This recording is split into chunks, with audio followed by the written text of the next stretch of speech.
Hi, this is Anna Imagination with a Healing Garden. Welcome to Shifting Perspectives. If you are new to my channel, I am a philosopher, sociologist, psychologist of 30 years. I have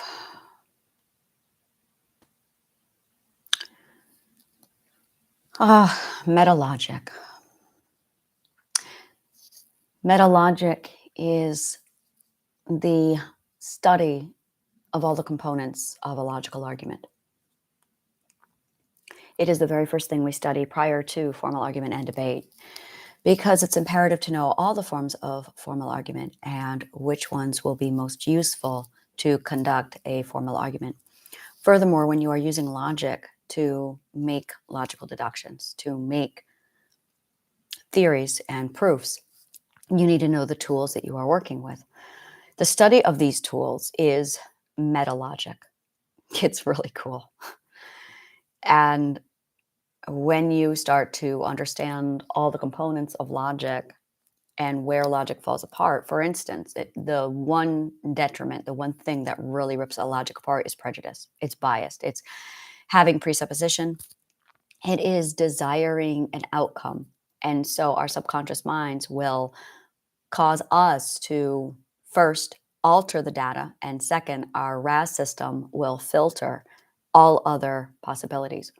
So in order to ensure that bias, prejudice, and supposition does not occur, you have to go in without any desire, truly without any desire, one way or the other, of how the outcomes result.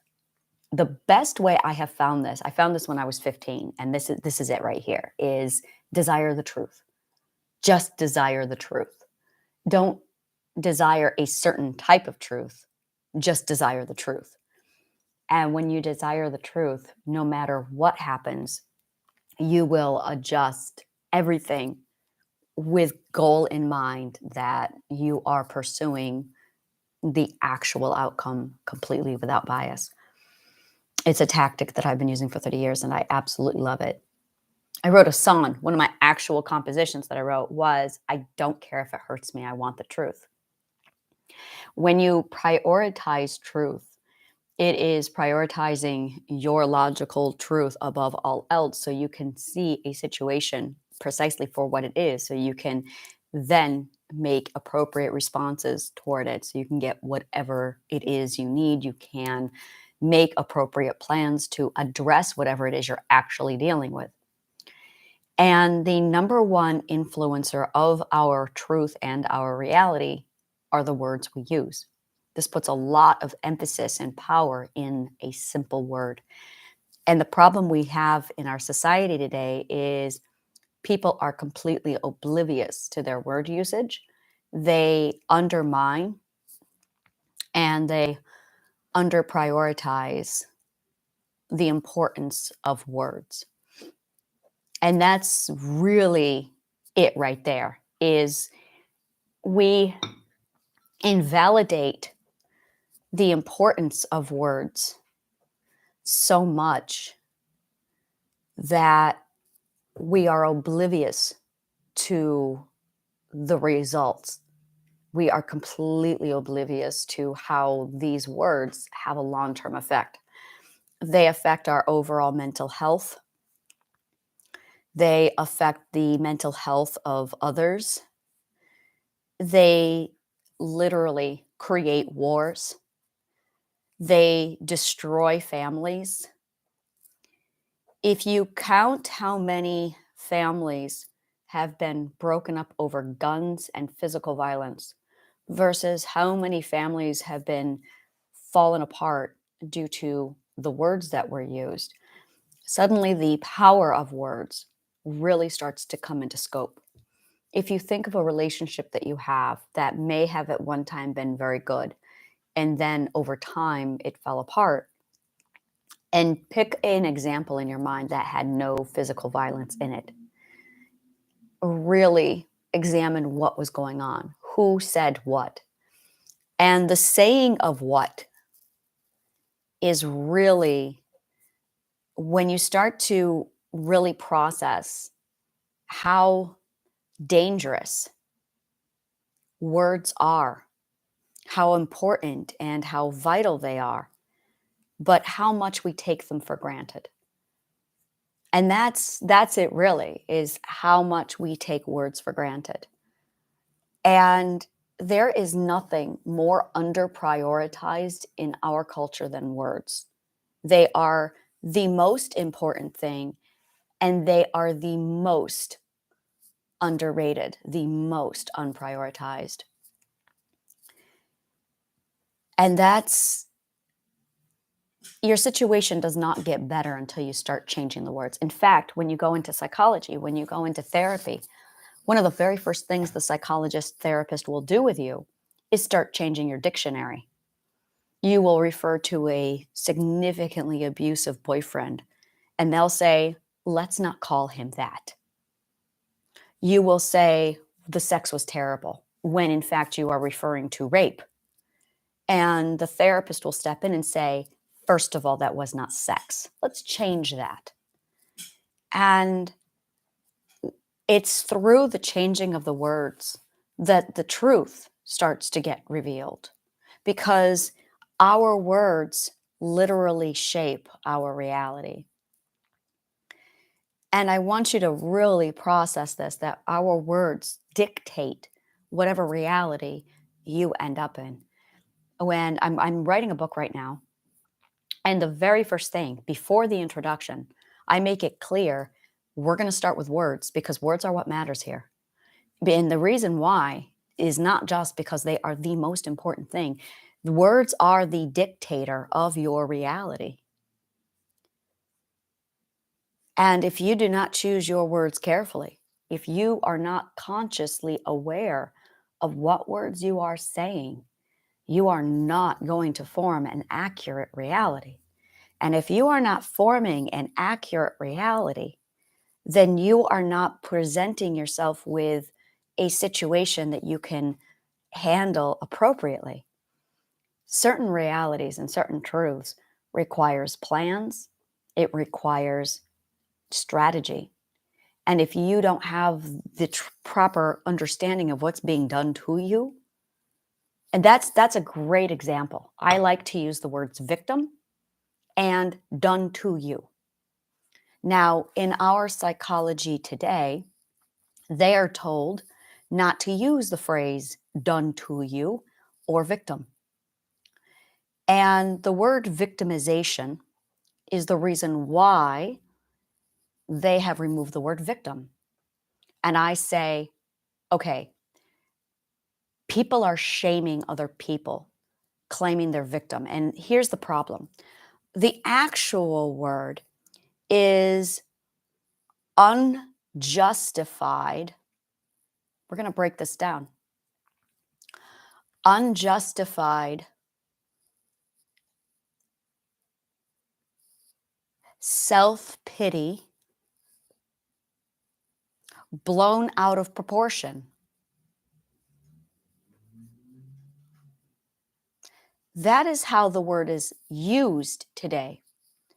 When an abuser accuses somebody else of being a victim, what they are doing is actually gaslighting. So the word don't be a victim, don't victimize yourself, is now a gaslight. And this is really, really important.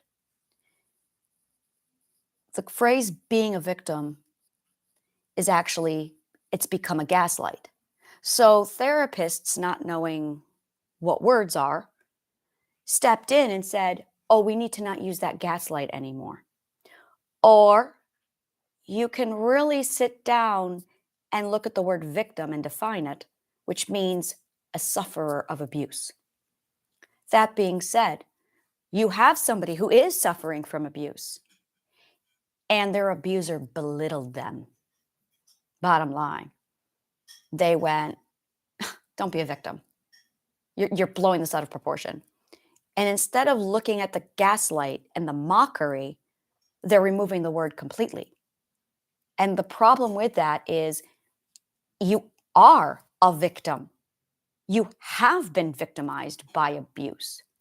By taking away the word victim, You are denying that abuse has been done to you. And we have had abuse done to us. And it's the process. Therapy is the process of acknowledging that, accepting it, and processing it. And it's not the trauma of the abuse being done to us that traumatizes us. It's the logical fallacy that results prior to the abuse that causes the problem. And there is such a magnitude power, a weight in the words we use. And there is another gaslight that's been around: sticks and stones may break my bones, but words will never hurt me. That is a gaslight. Words will never hurt me. And this little children's rhyme to combat this was an 80s gaslight that was created in an anti-bully campaign to combat bullying.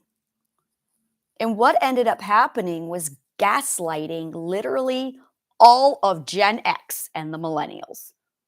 Like every Gen Xer was gaslit because of this campaign. This is a fantastic example of we were gaslit by our government because whoever came up with this anti-bullying, combat bullying riddle for children, literally every one of us was gaslit. And then you go to your parents and you're like, you go to your teachers. And instead of addressing the bullying, they read this riddle to us. I remember my teachers saying it. I remember saying, they're abusing me. And we call that tattling. Why are you tattling on them? They're abusing me. Like the 80s was really fucked up. If you think about it, people abuse you. You tell somebody, hey, they're abusing me. And the teacher then reprimands the abused, the victim, and says, and gaslits with, well, words shouldn't hurt you.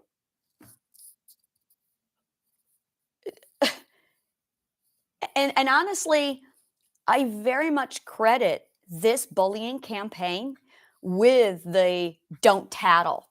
Don't tattle? Where did this fucking word come from? You don't want me to tell you that somebody is violating me? You want me to protect? Don't tattle protects an abuser. And it's no one is processing this to report another's wrongdoing. And like, yeah, I'm still like reeling over this. I just, this is what I call it's a falter. Referring to a small child, it's a falter. So when you really start to sit down and process this concept, an abuser bullies a victim. The victim tells and reports the crime, the abuse. The teacher first says, don't tattle, as if the victim is the one at fault after the victim has been abused. And then they say to you, words will never hurt me. And then you're gaslit. And it taught Gen Xers not to talk about trauma, not to discuss it. And it really changed our society, and it taught Gen Xers, all right, I'm going to have to handle this on my own. And that's really we saw a lot of 1980s children, Gen Xers, start to just shut down because no one was listening to us. Everyone was gaslighting us. The government was gaslighting us with this combat bullying bullshit. And their intentions were great, but their methods were so fucked up that we have generations of children now who are absolutely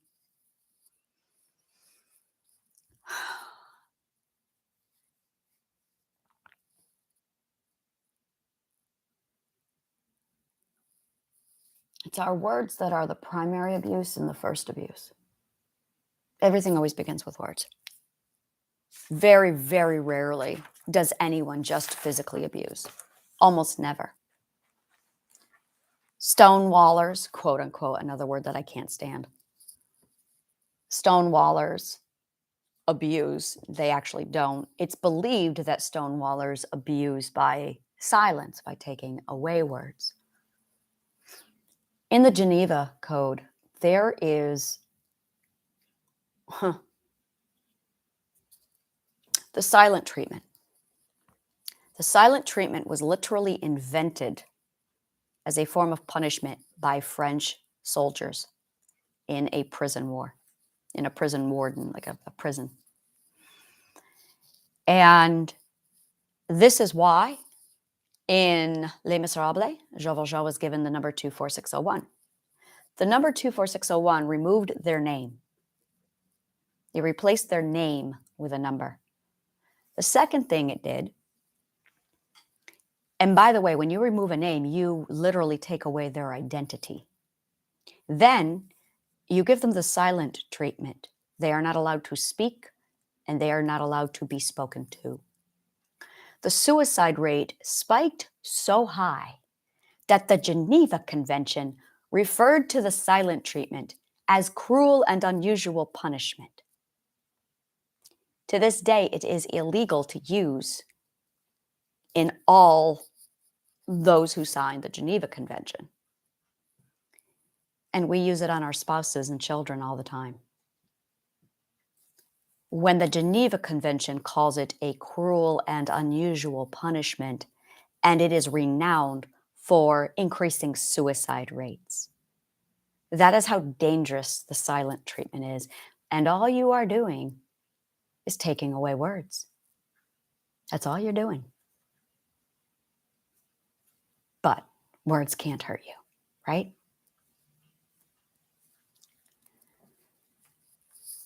A stonewaller is somebody who does not use a silent treatment. They have a flop fear response inside of their mind that causes them to go into full blackout shutdown mode with memory loss. They experience so much memory loss that they forget everything. It's almost as if total passing out. And it is severe amnesia. That is what's going on inside a stonewaller's mind. And then on the outside, we call that abuse. We call that the silent treatment. And we are told to abandon those people. The reason why a stonewaller has the flop blackout with memory amnesia response is because they have such a significant abandonment problem that they learned that words will equal people leaving them. Words equal abandonment. So those people already have one of the worst, most severe abandonment problems I've ever seen. And then our internet blows up saying stonewalling is abuse. It's the silent treatment. Get away from them. The most horribly misunderstood people in the world are narcissists and stonewallers.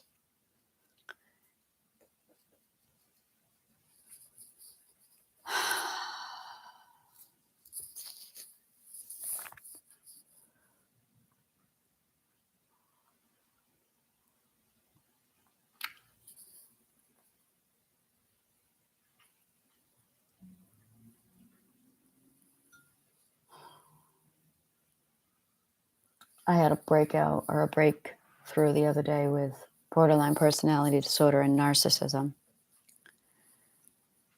And I had another massive, mind-blowing realization, and it's all come together, and it's a lot of things to sort out. So I'm going to be doing that today, tomorrow.